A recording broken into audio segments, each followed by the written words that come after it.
Hoje, mais um convidado especial aqui conversando comigo, Pierpaolo Petruzielli, ou Pierpaolo, na forma correta de se falar, vereador de Curitiba, tem uma posição diferente da minha na política. Um pouquinho, digamos assim, né, Pier? Obrigado pelo convite, Maurício, uma alegria estar aqui com você. Na verdade, o nome todo mundo chama de Pier, né? O nome é Pierpaolo, o O italiano ele não existe praticamente quando você fala Paulo, então tá certo dizer Pierpaolo também, tá? Posições diferentes, posições muitas vezes ideologicamente diferentes, e acho que isso faz parte da democracia, mas é uma alegria estar aqui com você, que é um cara que eu gosto bastante. Eu conheço o Pier há muitos anos já, vai algumas décadas já, ele não precisa contar pra ninguém, ele é mais novo do que eu. Pai da Lorena e do Luca, de gêmeos também. Igual você, né? Igual eu, todos os meninos têm a mesma idade, um pouco mais velhos que os meus. Os dois, novembro de 2014, né? Os meus são de janeiro, fazem 9 agora em janeiro. Confusão boa em casa, né? Você maravilhosa.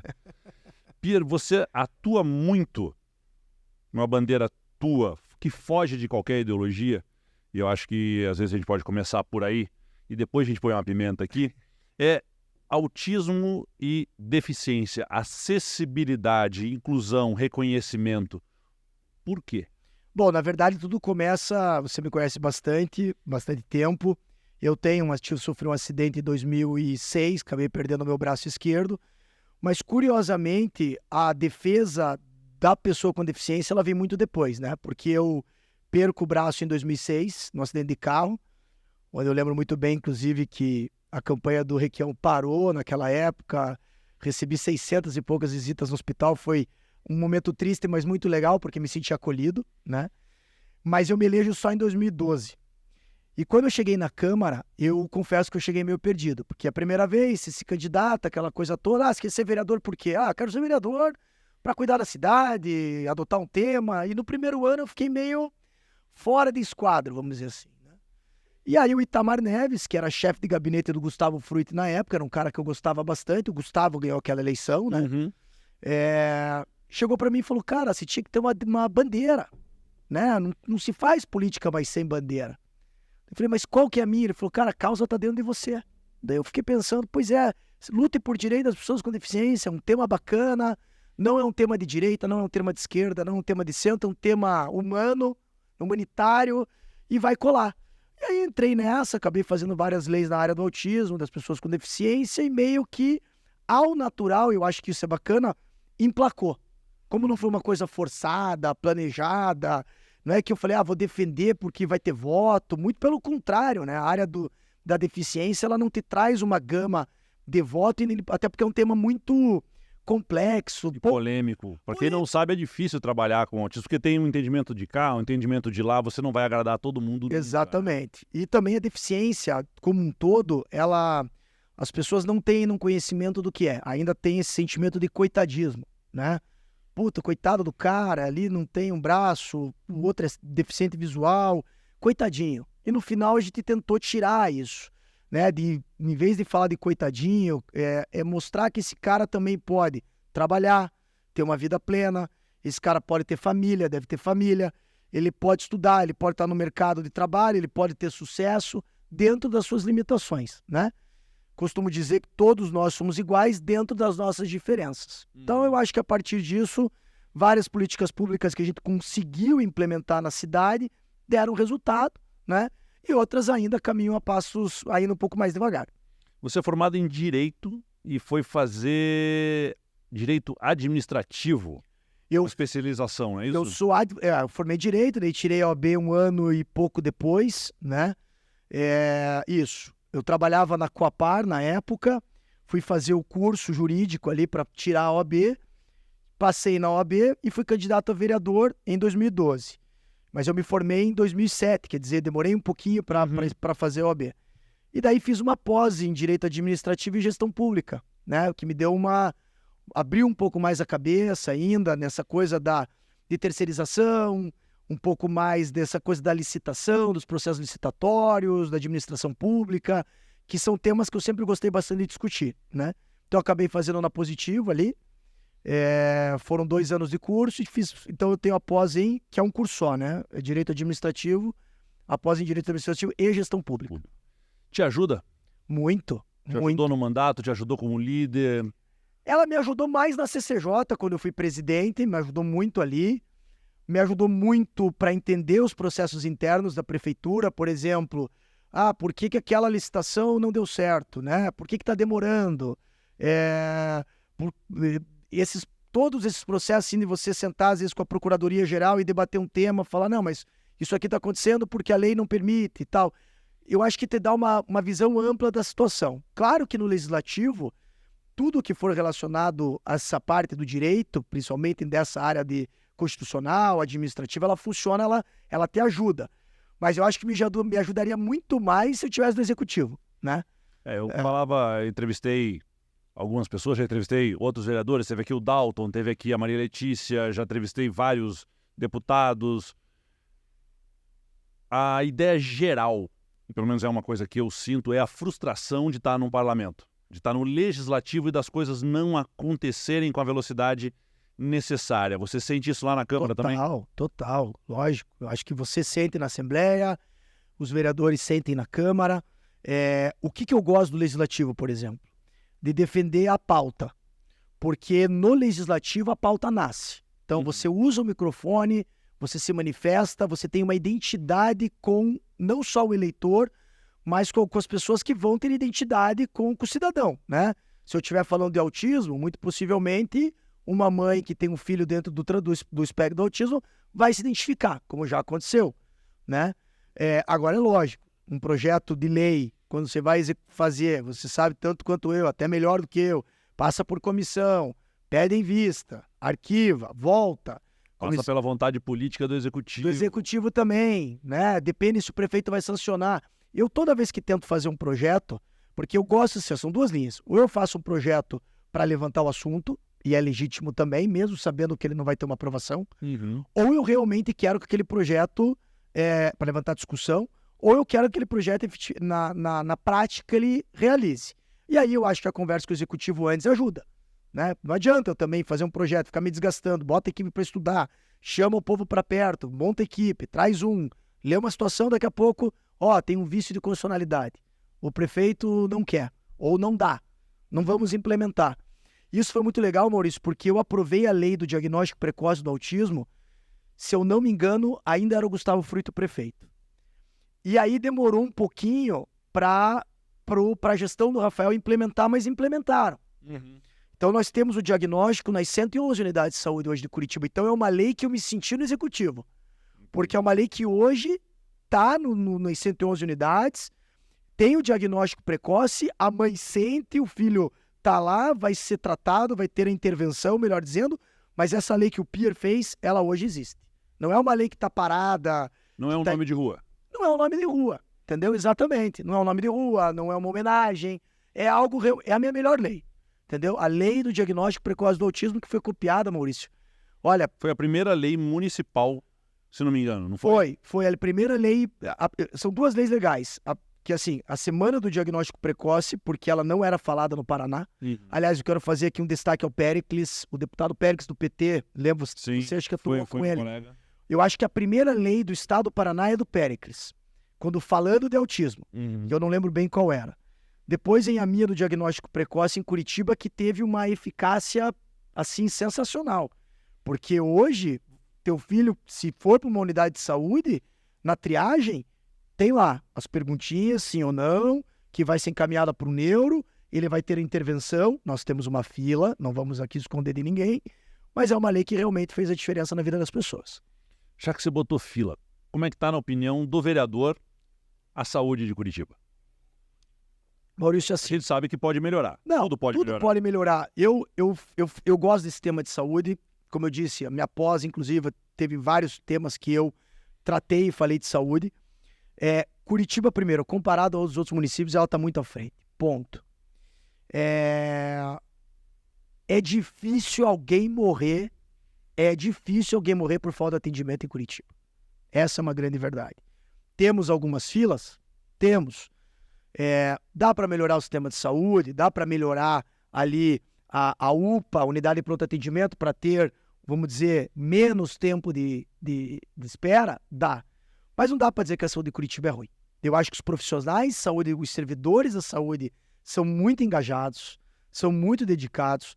Como em qualquer lugar, temos problema, tem gente que não gosta de trabalhar, mas tem gente que gosta muito do que faz e acho que dá para melhorar. Nós temos a fundação, tem a FEAS que faz o seu trabalho, temos os servidores numa ponta e hoje não temos mais terceirização, porque a última UPA que era terceirizada, que era a UPA da SIC, ela foi fechada, né? O prefeito até queria terceirizar outras 4, acabou não conseguindo.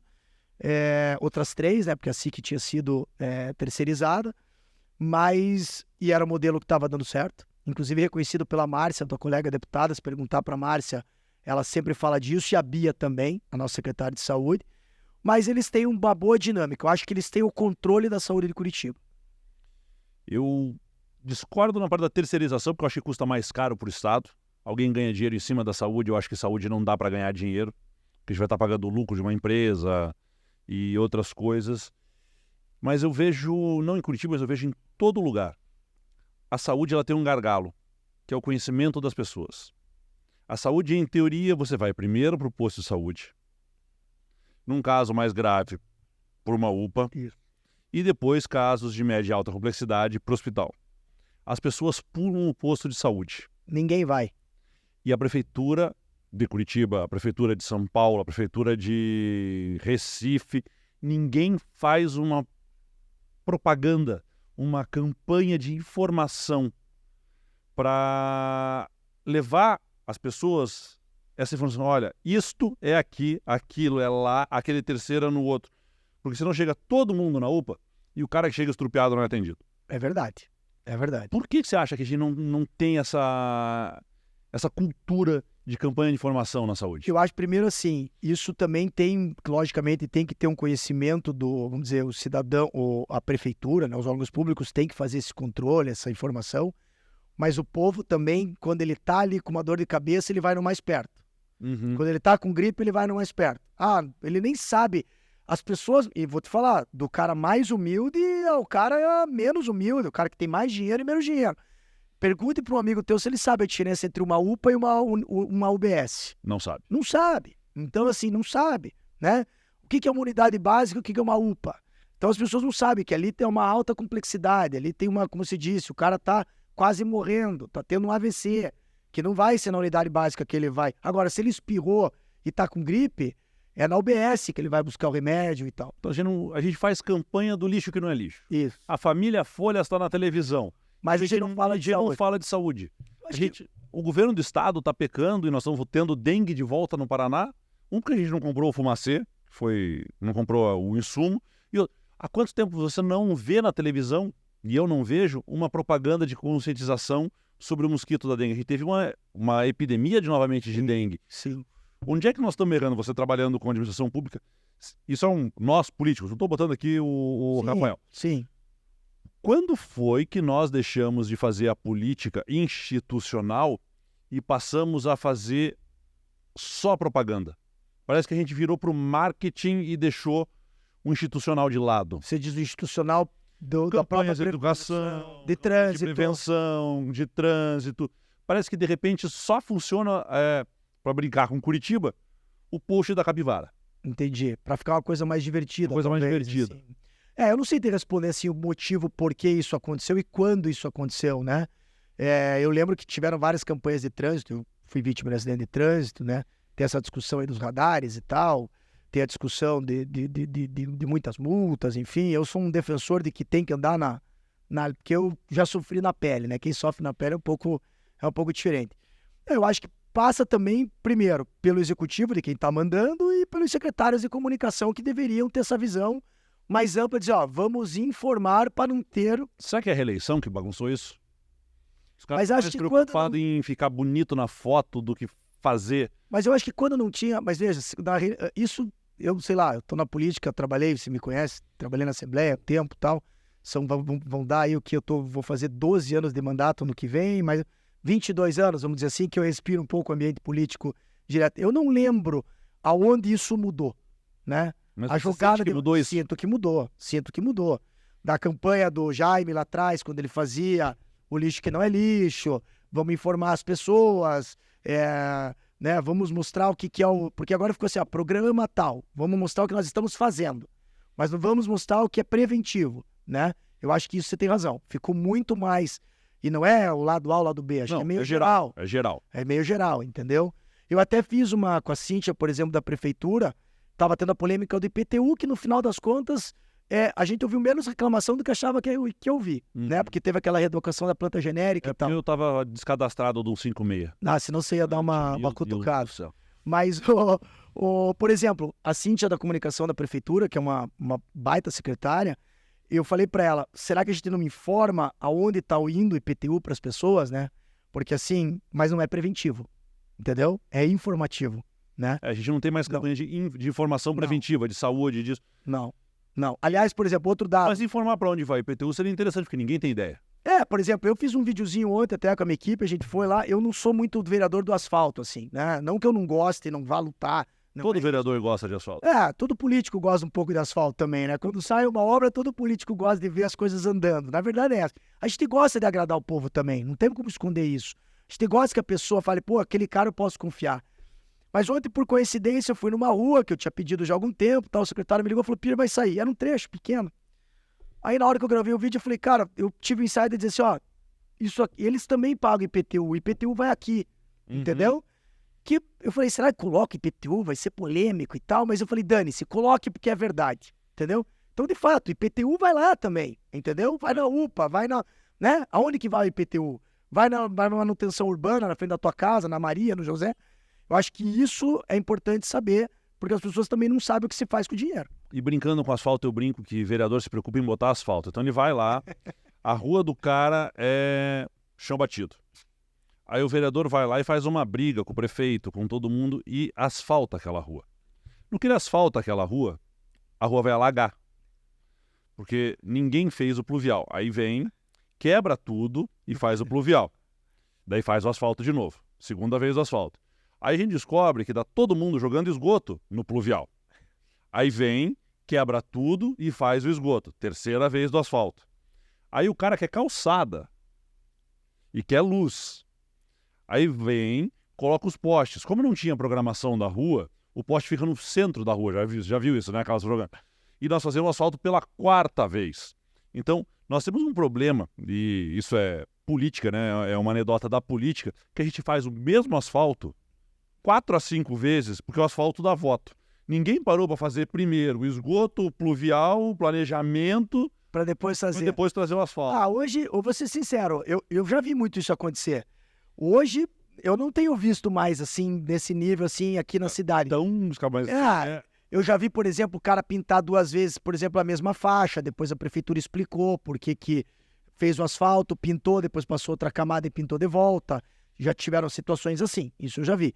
Mas, por exemplo, em ruas, assim, que a gente tem percebido, e o Rafael, eu acho que ele se dedicou muito no mandato dele a fazer um programa de zeladoria urbana muito forte, para ficar com a identidade de ser um grande... Eu brinco que ele é um zelador urbano, né, cara? Ele é um síndico de uma cidade, né? A palavra síndico do italiano, inclusive, significa prefeito, né? Síndaco. Mas o asfalto, claro que ele dá voto. Todo mundo gosta. Mas eu acho que não pode ser, assim, a principal tarefa, né? Eu não posso ficar lá brigando, dando cotovelada em vereador. O requerimento é meu, o ofício é meu, mas eu que pedi antes, entendeu? Esse tipo de polêmica eu não entro e nunca entrei, entendeu? Quando sobra ali uma ruazinha que a gente vê que o morador se identifica, não custa pedir, e também nem publicizo muito isso também. Muito pedido absurdo? Muito pedido absurdo, Maurício. Tem umas histórias maravilhosas. Você imagina que vereador tenha também. Aí, mano, o que tem de pedido? O que veio essa semana aí pra gente de pedido? Pediram o quê? Telefone da Janja. Da Janja no gabinete. Já pediram pra mim também, inclusive a gente mandou pra ela, era um menino que queria fazer um vestido pra Janja. Você tá brincando? Sério, menino do interior aqui, um design. Mas aí é legal. Mas aí é uma pauta bacana. Mas eu tenho pedidos de patrocínio pra cruzeiro da terceira idade, aluguel pra igreja, doação de cadeira. Eu tenho diversos desses pedidos. Eu tenho, assim, absurdo agora de cabeça, assim, eu não tô lembrando. Vem muito no Instagram, às vezes, também umas coisas meio loucas. No teu também, né, Pierre, né? Deixa eu pensar aqui. Não, vem, por exemplo, assim, Pierre, vai ter um campeonato aqui no Bairro Alto, o meu time precisa de... Você não quer patrocinar? Puta, cara, assim, Não tenho verba Eu para não isso. tenho verba e não vou pôr no meu, né, cara? Assim, pra pagar a camisa. Eu acho que Mas é normal isso. é normal. Não tô dizendo que é certo. Não, Tô não. dizendo que é normal. Maurício, Seus colegas fazem, eu sei que fazem, porque eu vou para bairro. bairro e vejo lá. Isso aqui nós ganhamos do vereador e tal. Eu fico, mas como é que o cara pagou? Eu, por exemplo, não tenho muito, assim, pedidos, assim, de nível absurdos para lembrar de cabeça. Mas já chegaram pedidos, logicamente, que você fala, meu Deus, isso não dá para o vereador fazer, isso não é a nossa função, isso não é a nossa tarefa. Eu oriento muito a equipe a responder com educação, logicamente. Tem aquele cara que entra no teu Instagram que quer bater papo também, né? Fica ali trocando uma ideia, aí você dá uma moral, fica ali trocando, daqui a pouco quando você vê, o cara já começou a pedir uma outra coisa e vai. Mas o teu também deve ter cada Tem BO. cada professor no Instagram que você não imagina. Eu adoro, a frase que eu mais adoro no Instagram é você tem que. Você tem que... Você É a frase tem que eu fazer mais- isso, você né? tem que fazer isso assim, porque isso aqui que vai dar certo, é isso aqui que não... Ah, uma coisa que eu acho engraçada, esses dias chegou um pedido pra mim do tipo assim, era via Conselho de Segurança, até era um senhor, coitado, no sentido ele não tinha conhecimento, mas, por exemplo, a segurança do meu bairro tem a segurança privada, como é que eles podem trabalhar, por que vocês não fazem um projeto para trabalhar junto com a Polícia Militar e com a Guarda? Você tem que explicar pra ele, entendeu? Eu não acho que ele falou uma coisa absurda, porque ele não tem o conhecimento. Sim, mas aí ele não tá te dando uma aula, ele tá Ele perguntando. tá perguntando, mas por que vocês não fazem isso, vereador? Entendeu? Ou então, por exemplo, eu fiz um comentário com a Nádia Mawad, isso é divertidíssimo. Eu fiz um comentário, a Nádia da Globo, do esporte. E aí eu fiz um comentário, você sabe que eu sou apaixonado por futebol, Torce pro time errado. torço pro time certo, no momento está errado, no momento não está bem, mas time a gente não muda, entendeu? É só o momento que não tá bom. Já faz 100 anos que o momento não tá bom. E eu escrevi assim, o técnico do Curitiba tinha sido demitido, eu fiz um comentário do tipo assim, nada contra a Nádia Mawad. Tanto que depois ela me ligou, ela, uma querida e tal, falou, eu escrevi, mas a Nádia dar a notícia antes do clube beira o amadorismo. Eu tava me referindo ao amadorismo do clube, não o da Nádia. Tanto que depois ela me respondeu super educação, foi muito legal, ela, gosto muito dela. Cara, embaixo veio assim, tipo, por que você não vai às 6 da manhã no Atuba ver a linha verde aí, no lugar de ficar criticando a... Mas eu não tô criticando a Nádia, eu tô criticando o meu clube, eu posso falar do meu time no meu Twitter? Vai às 6 da manhã, quase que eu escrevi, mas se eu pôr às 6h30, não dá? Tem que ser às 6 da manhã. Então assim, vai fiscalizar a obra da linha verde. Tudo bem, o vereador vai lá, fiscaliza a obra da linha verde, eu pego o telefone, ligo pro prefeito, secretário de obras, a licitação aconteceu e a gente sabe o que tá acontecendo. Então as pessoas Tem fim essa obra? Tem, Já que você eu acho puxou ela, tem eu acho que o Greca vai terminar, tenho quase certeza que o Greca termina até o final do mandato dele. Ele está muito disposto, tem a programação, o secretário Rodrigo Rodrigues também disse isso recentemente. Eu acho de verdade, espero, e conhecendo o Rafael, seria um trauma para ele não conseguir concluir. Seria um trauma. Ele sairia frustrado da gestão. Aliás, acho que para ele fechar com chave de ouro, no meu entendimento, independente de posições políticas, estratégicas e ideológicas, ele fecharia o mandato se fechasse ali a linha verde, eu acho que sai realmente sai muito bem O pessoal posicionado. tá traumatizado já com a linha verde, né? Ah, mas todo mundo tá, foi feito... Mas se você for perguntar mesmo dentro da prefeitura, acho que foi o Cássio que começou o desenho, ela foi muito maior, o desenho dela é muito maior do que cabia, entendeu? Fizeram um desenho, uma coisa que nem sei se precisava de tudo aquilo, podia ter feito um trecho menor. Eu acho que alguém se empolgou ali, né? Alguém se empolgou e não conseguiu dar fim. Eu acho que porque passou, vamos lá, Cássio, Luciano, Beto, Luciano, Gustavo, Rafael no primeiro mandato e agora o Rafael no segundo tentando resolver. Não fechou. Mas vamos lá, eu acho que fecha. Transporte coletivo de Curitiba, mais caro do Brasil, do mundo. Por que ninguém consegue mexer nesse maldito contrato do transporte coletivo que a gente paga passageiro, que é um erro, assim, que o mundo sabe que é um erro. Nós estamos pagando passageiro, nós estamos com garantia de lucro, sendo que os estudos modernos todos mostram que a gente paga transporte coletivo por KM, porque tanto faz, porque daí a gente consegue melhorar. E por passageiro vai ser sempre o menor número de ônibus possível com o maior número de pessoas dentro dele. Sim. A gente não consegue mudar isso. É aquela história, né? Você sobe o preço da tarifa, você diminui o número de passageiros, né? Vamos lá. Primeiro, separar em 2 momentos. Primeiro, assim, a discussão da Câmara contra esse trabalho. E o Bruno Pessutti lá atrás fez uma CPI, encaminhou até para o Tribunal de Contas. Então, assim, a Câmara sempre mexeu nesse tema. Então, eu não estou fazendo a defesa do Pier. Não, a Câmara sempre mexeu nesse tema, o Requião mexeu nesse tema em 85. Eu não estou dizendo, é um nó agora, desgraçado. É um nó desgraçado num projeto, numa licitação extremamente bem amarrada, que quando o Gustavo tentou enfrentar o sistema, enfrentou 4, 5 greves, se eu não me engano. E o Rafael, de uma forma estratégica, chamou para conversar e disse, não, peraí, vocês não vão parar, eu vou segurar a passagem aqui, vamos tentar encontrar um meio do caminho. Você sabia que eu processei esses caras quando o Gustavo era prefeito? Não sabia. Nós fizemos um processo contra eles de tarifa, um processo muito bem feito, com 4 meses de protocolo. Uma coisa incrível, o oficial de justiça não conseguia encontrar as empresas. Não sabia onde estava. Não sabia onde estava. Cara, eles exercem uma força sobre o sistema político, jurídico e midiático de Curitiba que é bizarro. Nós ficamos durante muito tempo com a fama de que o transporte coletivo de Curitiba ele era o melhor do Brasil. Pode ter sido. Mas em termos de desenho e conceito. Não, mas eu até vou, e eu acho assim, ó, eu acho que, claro que esse assunto é espinhoso, eu não vou fugir do tema, não estou aqui para defender o transporte público, não sou o vereador do transporte público, conheço vários caras do transporte, mas não tem... porque os vereadores do transporte público que eu conheço da época que o Requião foi prefeito, eram aqueles que entravam e saíam de mala, tem filme disso e tal. Você não é... Essa época eu não sou desses e nem estava lá, graças a Deus. Não, mas eu digo assim, ó, vamos lá. O transporte de Curitiba, ele é bom? Cara, se você for comparar com o resto do Brasil, ele é bom, Maurício. Assim, ele é bom. Vai ter problema em horário de pico? Vai, mas vai ter problema em Roma, vai ter horário em Paris, tem problema em Londres, talvez não tenha na Dinamarca, na Finlândia e na Noruega. E na Holanda e Amsterdã. Que, aliás, se conhece lá também. Putz, eu fui há uns 8, 9 anos atrás. Não tem nem etiqueteira lá. Você entra, você tem que pegar teu ticket ali. Se você entrar sem, ninguém vem... Aliás, eu perguntei uma... Mas se for pego, você tá lascado. Se for pego, você tá lascado. Mas é aquela cultura do brasileiro, né? O cara chegou e falou... aqui vocês não cobram o ticket? O cara falou, não. Mas e se eu não pagar? Daí o cara respondeu pra ele, mas por que você não vai pagar?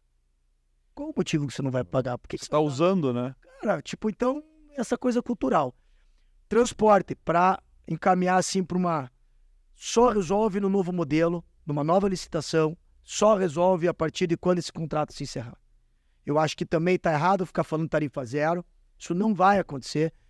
Critiquei meu companheiro no bom sentido, meu companheiro Erivelton, a crítica, vamos dizer... O debate, claro, o cara me deu super bem e tal. Como diz meu amigo Rosenbach, na bola. Na bola. Tudo que é dentro das 4 linhas eu jogo. Quando é fora da baixaria fora, aí é melhor não participar. Falei pra ele, tá errado o nome da comissão. Ela não pode ser chamada de comissão tarifa zero. Ela tem que ser tarifa justa. Ela tem que ser redução da tarifa, porque cai para nós. Na minha opinião, impossível ter tarifa zero. Hoje, nesse modelo, tô falando daqui 1, 2, 3 anos, daqui 15, 20, a gente não estou falando a curto, médio prazo. Eu tenho problema com tarifa zero. Entendeu? Eu tenho problema com o nome tarifa zero, porque ela nunca é zero.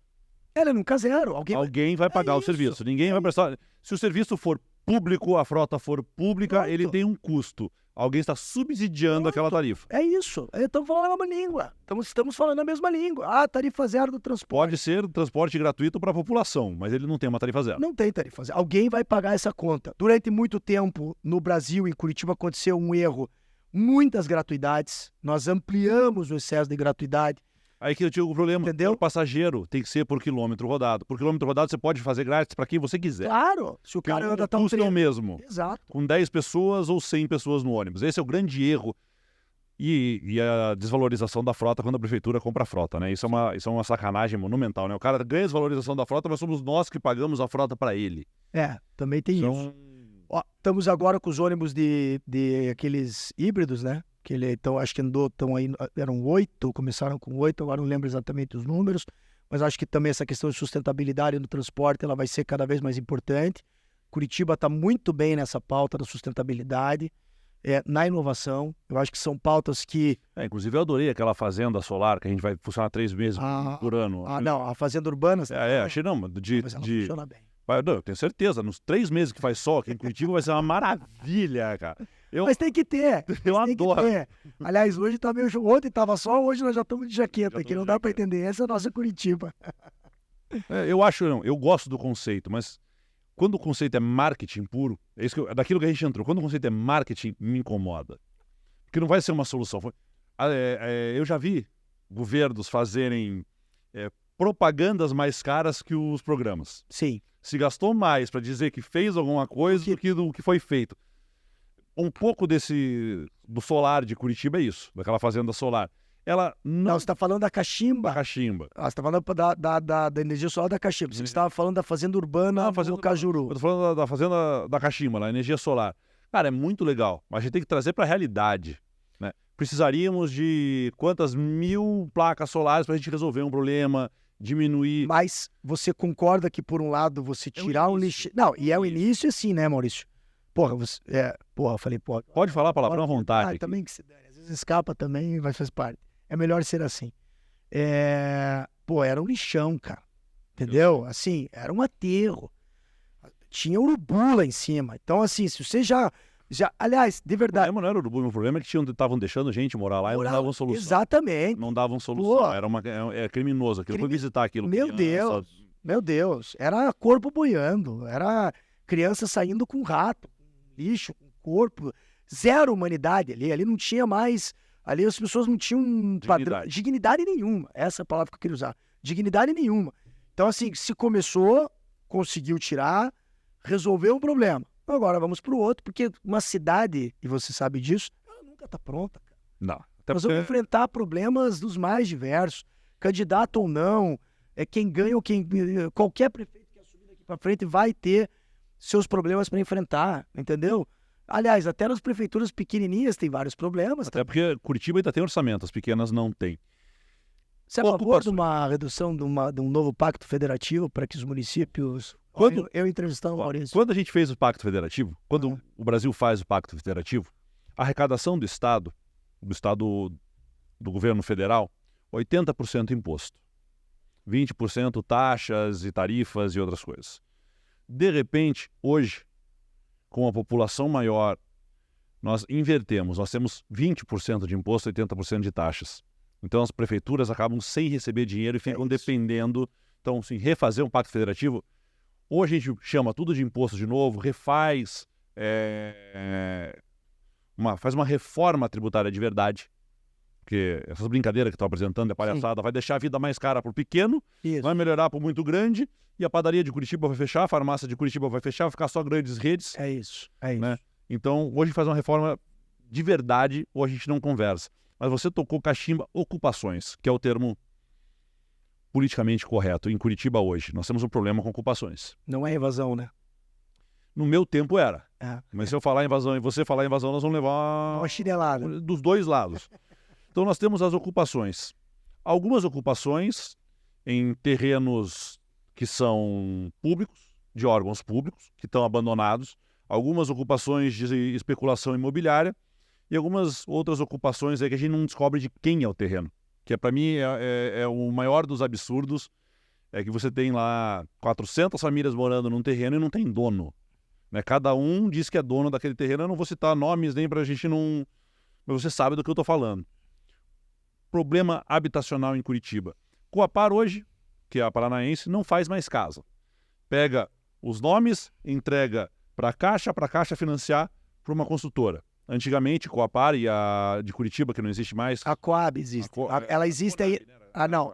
É que agora é a Coab. Coab, exatamente. Ela sempre existiu, mas ela perdeu também um pouco a função aos longos dos anos. Construir casas de também. Construir casa popular. Como é que você juntos, né? Como é que você vê esse problema? Porque essas que construíam as casas, hoje elas são só intermediárias para bancos. Uma pessoa que está numa ocupação, ela não tem dinheiro, ela não tem fonte de renda, ela não vai conseguir aprovar um financiamento. Seja de 50 mil, 150 mil, 350 mil, R$1 milhão. Ela não vai ter 10 mil de crédito. Como é que você vê esse problema de Curitiba? Vou pegar Curitiba, porque você está aqui e é uma cidade que tem ocupações enormes. Dá para resolver? Eu acho que a curto prazo não. Sou bem franco em te dizer. Acho que a curto prazo não. Teria que mudar primeiro. Partir também do pressuposto até da própria lei de zoneamento. dar incentivos. Eu acho que, por exemplo, as próprias grandes empresas que hoje constroem prédios de luxos, e eu fiz um estudo junto do nosso grande amigo, teu amigo também, do Leonardo Pissetti, que é um grande empresário da Suel, que é um cara de altíssimo nível. O pai dele foi secretário do teu pai, é um cara que eu tenho um grande respeito. E ele estava me mostrando na pirâmide. Ele falou, Pir, veja só aqui a minha pirâmide como é que tá. Ó. Mercado de luxo em Curitiba, apartamento de tantos milhões, e começou a mostrar a pirâmide. Então, rico, rico, rico, rico, rico. Falei, mas meu Deus, onde é que tá isso? O pobre tá onde? Ele falou assim, ó, faltando incentivo até para nós. Porque para nós, construir para rico, para ter lucro, tudo bem. Não estamos no errado. Mas a gente também quer cumprir essa função social lá embaixo, mas muitas vezes falta até um próprio incentivo. E eu falei, pô, é verdade. Tá aí uma das pequenas formas, claro que tem que passar por outras tantas, de você começar a mexer, incentivar a prefeitura, de repente, pensar numa nova fórmula de imposto para essas empresas, como trazer as construtoras para dentro da cidade, por exemplo. Por que se constrói só habitação popular na periferia? Não estou querendo aqui dar uma de demagogo, dizer que o cara vai construir no Batel. Não é isso que eu estou querendo dizer. Mas o cara faz só na metropolitana. Mas, cara, na área central de Curitiba, você poderia explorar espaços urbanos, prédios urbanos, com habitação de interesse social, que custaria muito menos. Você poderia levar uma família de 4, 5 pessoas para lá, entendeu? Com um preço menor, onde o financiamento ficasse bem mais baixo, onde ele tivesse condição de pagar, entendeu? Veja, o Estado, quando constrói, ou quando construía, porque não constrói mais, nós vamos comprar material. Nós não vamos comprar um milheiro de tijolo. Isso. Vão ser milhares de milheiros de tijolo. Ou seja, na proporção, você já tem um preço menor. O Estado não vai pagar imposto, porque ele não vai cobrar de si mesmo. Então ele tem isenção fiscal. E daí nós utilizávamos o mutirão, mão de obra com mestres de obras, engenheiros, arquitetos e o pessoal construindo a sua casa. Isso não acontece mais, porque a gente baixava muito o custo do metro. E hoje, nem prefeituras, nem a de Curitiba, nem a de Pinhais, nem a de Florianópolis fazem mais isso. A gente só intermedia o banco. Porque quem ganha dinheiro com a moradia hoje é o banco, não é nem a construtora. Não dá. Você acha que Curitiba, com o tamanho e com a força que tem, não conseguiria retomar um mutirão em parceria? Tá aí uma parceria público-privada que eu não gosto, mas é uma possível parceria público-privada com construtoras. Eu acho que sim. Era esse modelo, inclusive, que eu acho que o dado ali, o Leonardo estava comentando comigo. Acho que nós temos que chamar essas construtoras para esse debate, entendeu? Porque, vamos lá, Coab não tem dinheiro para construir. Esquece, não vai fazer. O modelo hoje da Coab, ele ainda é razoavelmente bom, igual acho que não sei como é que está na Coapar, inclusive fui superintendente lá de regularização fundiária em 2013, se não me engano, 2010 a 2012. Entregava as titulações e tal, aquela coisa toda. Mas não tem como fazer esse debate mais sem trazer a iniciativa privada para perto. Não tem. Não é você construir, com todo respeito, você vai pegar um município como Lunardelli, né? Ali, Ivaiporã, sei lá, pega um município. Ali você constrói ali 30, 40, 50, 60 casas. A Coapar ainda consegue, acho que não sei se ela está fazendo esse tipo de ela só programa faz intermediação, habitacional. Com os empresários e tal. E aí você resolve um pequeno... Cara, em Curitiba você vai ter que tirar o cara de onde ele está. Vai ter que descobrir de quem é a área. Vai ter que convencer. Aliás, eu tô com um caso curiosíssimo. Lá no Neuville, a família Canet tá com um problema no Neuville. Nós estamos tentando resolver. Tem uma moradora debaixo de uma ponte que ela construiu. Ela não quer sair de lá. E nós estamos num puta parque do Neuville, que o prefeito quer fazer, que a própria empresa quer fazer. E a mulher não sai de lá. E não tem Cristo que tire aquela senhora de lá. Então nós estamos esperando o quê? Ficar pronto lá um prédio da Coab para ver se ela vai topar ir para lá. Porque se ela também não topar ir para lá, ela não vai. Então, esse tipo de dificuldade também existe. Você não vai, pelo amor de Deus. Não estamos falando de tirar na violência alguém. Né? Nós queremos diplomaticamente criar um sistema para que essa senhora saia de lá. Ela está debaixo de uma ponte. Está com uma casa dela. Ela fala, daqui eu não saio, daqui ninguém me tira. E tem um parque linear inteiro pronto, que não saiu do papel ainda, não desenvolveu, não saiu não estão ainda liberados pela prefeitura, porque aquela senhora está lá. O Zé Neto da Coab me disse, nós precisamos agora arrumar um espaço para ela para ver se ela topa ir. Então, quem gosta, quem assiste o Maurício sabe porque deve gostar, porque gosta de política. Problemas complexos muitas vezes não dependem só de vontade política. Depende de contribuição do Ministério Público, depende do próprio Tribunal de Justiça, que muitas vezes dá ganho de causa em algumas coisas que a gente não entende nessa... O DJ Paraná é uma caixinha de surpresa. Entendeu? É meio complexo, algumas coisas são meio complexas de gente compreender. Acho que esse exagero do MP, e não de todo o Ministério Público, mas de uma série de ofícios ao executivo, aos prefeitos, aos secretários, seja lá de quem for, é demais, entendeu? Puta, todo dia respondendo ofício, requerimento. Quer dizer, hoje você tem que ter um departamento só para responder ofício do Ministério Público. Então, claro que isso está mudando. Por exemplo, o Dr. Regis, não sei se conhece o Dr. Regis Sartori, um promotor que está do lado do povo. Ele pega, ele vai na periferia, ele reúne, ele explica, se a senhora tiver com a demanda, não faça isso, deixa que nós vamos cuidar.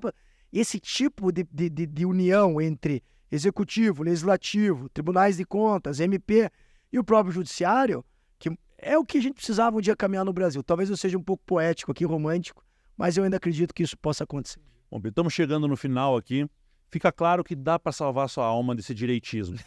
Você tem salvação, cara. Você tem salvação. Eu sou um centro-direita não radical, humanista, gosto do debate. Ontem recebi os sindicatos dos servidores públicos da prefeitura. Foi um papo super agradável do direito que eles têm. A gente não pode esconder que algumas coisas eles estão certos. Eu gosto do diálogo como ferramenta de transformação, acho que é por aí. Mas não consigo votar no Lula. Então, se esses carimbos aí também pegarem, eu não quero ter carimbo nenhum. Mas eu prefiro adotar termos mais moderados e quero te agradecer demais por esse convite. Tenho um carinho muito grande por você e pela tua família. E isso a gente só pode dizer quando não tem rabo preso, viu? Exatamente. Porque as Valeu, pessoas Pia. às vezes ficam com medo de dizer algumas verdades. Valeu, gente. Encerramos por aqui. Abraço.